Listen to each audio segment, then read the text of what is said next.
Well, welcome again to another edition of the Buzz Around Texoma. I'm Jason Taylor, and of course, it's all brought to you by Grandpappy Point Marina, the Flint restaurant. You see the logo behind us. And this week, I'm actually excited because this is something that has been long overdue for us to have on the Buzz Around Texoma. We're going to talk fraud. It is something that is very prevalent in today's society, and for that, we brought in the expert who is the fraud manager at First United Bank. That would be Alli Townsend. Thank you for joining us today. Yeah, you're welcome. All right. So the Buzz Around Texoma, by the way, is we do it every week. And if you know somebody who has a community event coming up, or there's been a new business in town, or anything going on around Texoma, we want to know about it. We want to have them on the show. So you can email me at jason@klbcfm.com. Now, with that being said, Alli joins us because we want to figure out ways that we can help prevent fraud for me, for you, for everyone out there, because it is so prevalent in today's world, in banking and with going tech and whatever else. So I'm going to start off by asking, what types of fraud are you seeing more often in our area right now, Alli? So we're seeing a bunch of imposter scams. So callers calling and pretending to be your bank, trying to gain access to your information.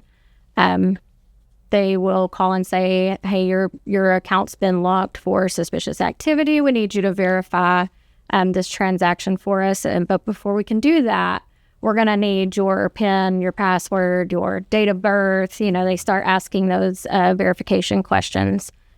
Usually when they're contacting you, they already have a little bit of information about you. So how do they come across that little bit of information?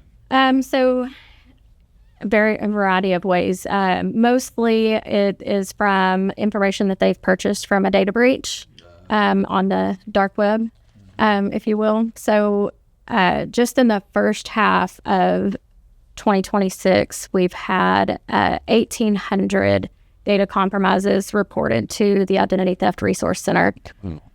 So 471 million individual victims. So if you have been scammed, you're not alone. And I know that you can feel like, man, I'm such a dummy. I got ripped off. I let them do that. You're not alone. This is such a common practice. In fact, they have gotten so good. Let me ask you this. What makes today's scams more convincing than they were just a few years ago? Because they're really good. It goes back to the data breaches again. Some are related, some are in the healthcare industry, some may be in the school industry, some may be in banking, and it just depends on what is compromised. But in some of the previous, I think 27 states use, I think it was Powerhouse, I believe is what it was called. It's a school system. So it has your disciplinary actions, your grades, any notes, like it is your school profile. And so they can use that information, to create that trust with you. You're going to trust somebody. If they already have all of this information, they have to be somebody in a position of trust. Right. Okay. So what are the biggest warning signs? Is it a phone call, text, email? What makes it fraudulent? Yeah. One of the biggest red flags is urgency. It's urgent that you do this. If you don't do this, they'll arrest you, or someone may be hurt. So they use urgency and fear tactics in order to get you to act without thinking. So anytime you get a phone call, text, or email asking you to click or do something urgent, pause, think, and verify. So that leads me to my next question. Would a legitimate bank ever call and ask for a password, PIN, verification code, or full account number? No, never. And those phone calls happen all the time. Yes, they do. They do. If a bank ever reaches out to you, they're not going to ask you to verify your information. They already have your information. It's just not something that they do.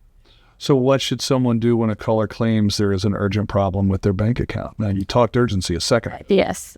So they should urgently hang up and call the number on the back of their card or on their statement. Call their bank directly Gotcha. at a verified number. Yes. So can the phone number shown on caller ID be faked? Because what's the first thing you're going to want to do? You'll want to call the cops, right? But that ID can be faked to show. Yes. So there's free apps out there where you can spoof a phone number. So it's kind of like, was it star 67, star 69, where you can make your number unavailable. They have apps now that you can make the number appear whatever you want it to say. Okay. Well, what are the most important steps that people can take to protect their bank accounts? So monitoring your accounts, typically through online banking, because it is up to date. It's not something you're waiting on a statement to come in the mail for. Signing up for e-statements so that your statements are not in the mail. I don't want to say the mail system isn't secure. I'm just saying that there are a lot of hands on those pieces of information, and anything you put in your mailbox, like a check, you're putting a red flag up, and that red flag is a direct target for criminals to steal your mail. Great point. We're talking with Alli Townsend with First United Bank. She is the fraud manager. When we come back from the break, we'll continue our discussion that's about fraud and how you can protect yourself. Stick around for more on the Buzz Around Texoma, brought to you by Grandpappy Point Marina and the Point Restaurant.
Welcome back to the second half of the Buzz Around Texoma this week. Our guest is Alli Townsend with First United Bank. She is the fraud manager. First of all, thank you so much for taking the time. And I know that this is one of those topics that a lot of people need help with.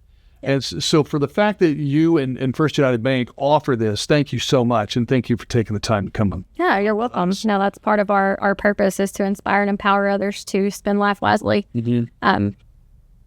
Welcome to, I'll come anytime. That's great. Well, we'd love to have you back, talk more, because I can tell you there are a lot of things we've been talking about off camera that just absolutely was like, wow, she opened my eyes on some things. But let's step back into trying to prevent scams and whatever else, maybe making yourself more alert.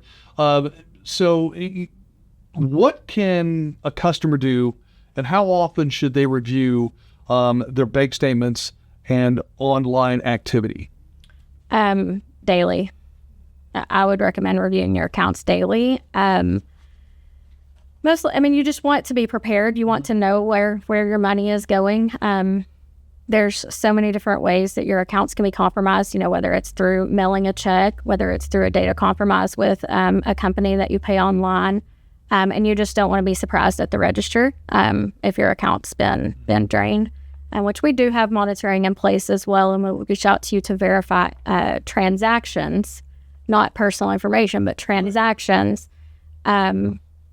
And so just monitoring daily was one of the best things. So speaking of that, I want to tell you, thank you for doing that as well. I know that sometimes when we go on vacation or whatever else, we might get a little put out when we get a phone call from the bank and they're talking about, hey, we've got a transaction that has taken place in Timbuktu, yeah, whatever. And you're like, yes, I'm in Timbuktu. don't take that reaction. Remember, you probably should have called the bank before you went on. But even if you did and they didn't mark it, the fact they're calling you should make you feel better that your money is secure. So sorry, I'll get off my soapbox. No, Scott said the same thing.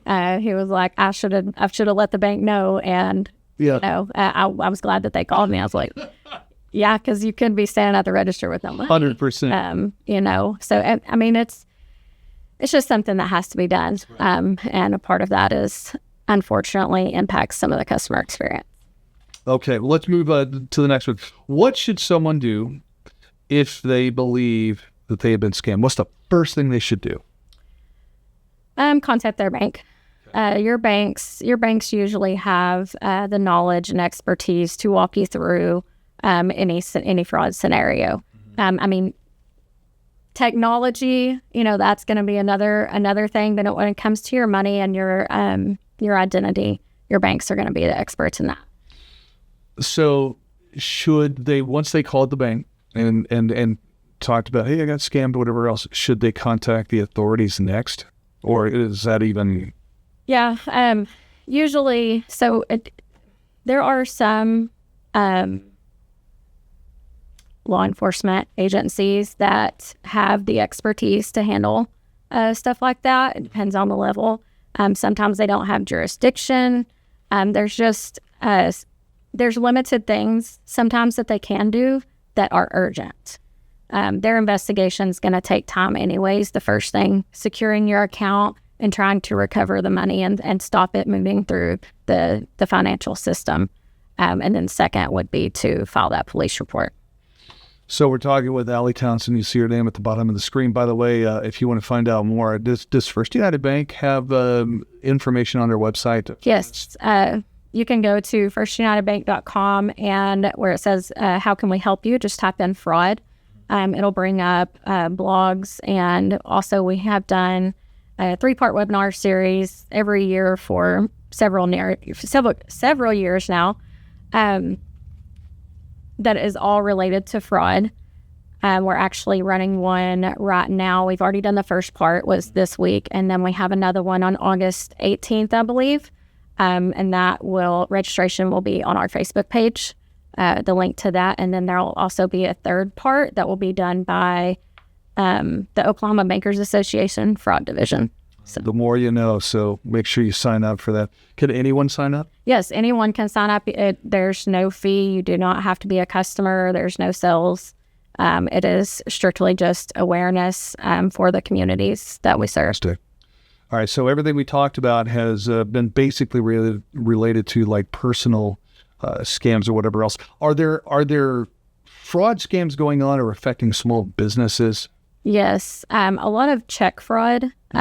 Businesses mail checks. Those checks are intercepted in the mail. They can be, cashed as is if this fraudster has like a fake ID or fake business documents, which are easy to obtain. They can establish an account, negotiate that check, or they can wash it and alter it.